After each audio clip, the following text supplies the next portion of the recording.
Hi there. Good morning. I am in my backyard garden. I'm reading from the Bible. Today I'm reading from the book of Numbers, chapter 21.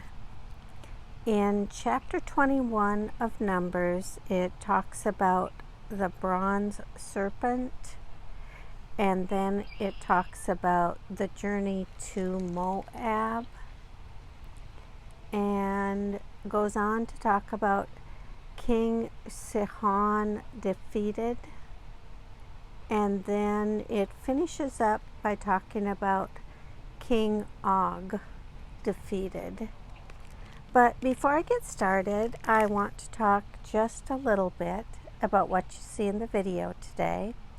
Today I'm showing you some chamomile, the blooms on the chamomile. We're growing it this year in one of the raised bed gardens.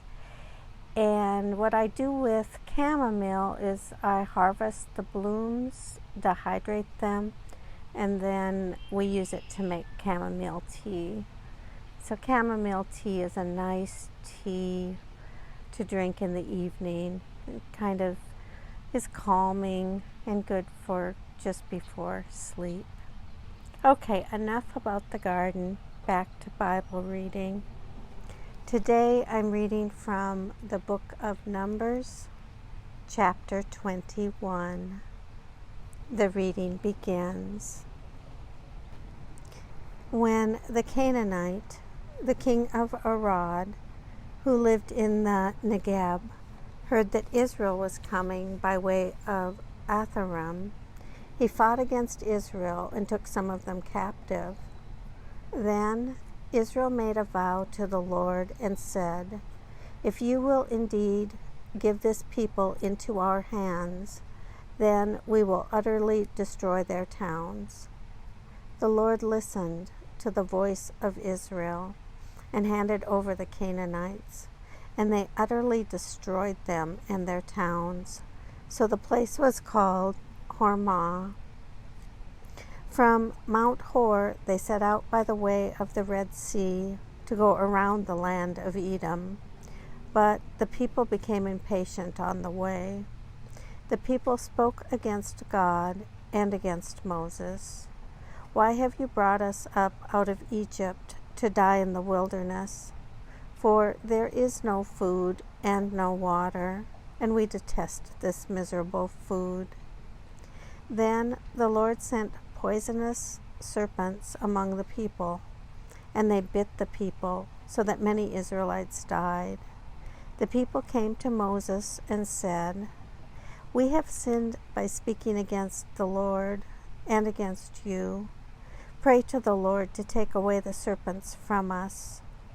So Moses prayed for the people, and the Lord said to Moses, "Make a poisonous serpent and set it on a pole, and everyone who is bitten shall look at it and live." So Moses made a serpent of bronze and put it upon a pole, and whenever a serpent bit someone, that person would look at the serpent of bronze and live. The Israelites set out and camped in Oboth. They set out from Oboth and camped at Aye-Abarim in the wilderness bordering Moab toward the sunrise. From there they set out and camped in the Wadi Zereb. From there they set out and camped on the other side of the Arnon, in the wilderness that extends from the boundary of the Amorites. For the Arnon is the boundary of Moab, between Moab and the Amorites. Wherefore it is said in the book of the wars of the Lord, Wahib in Supah and the Wadis, the Arnon and the slopes of the Wadis that extend to the seat of Ar, and lie along the border of Moab. From there they continued to Beer, that is the well of which the Lord said to Moses, Gather the people together, and I will give them water." Then Israel sang this song: "Spring up, O well, sing to it, the well that the leaders sank, that the nobles of the people dug, with the scepter, with the staff. From the wilderness to Matana, from Matana to Nahaliel, from Nahaliel to Bamoth, and from Bamoth to the valley lying in the region of Moab, by the top of Pisgah that overlooks the wastelands."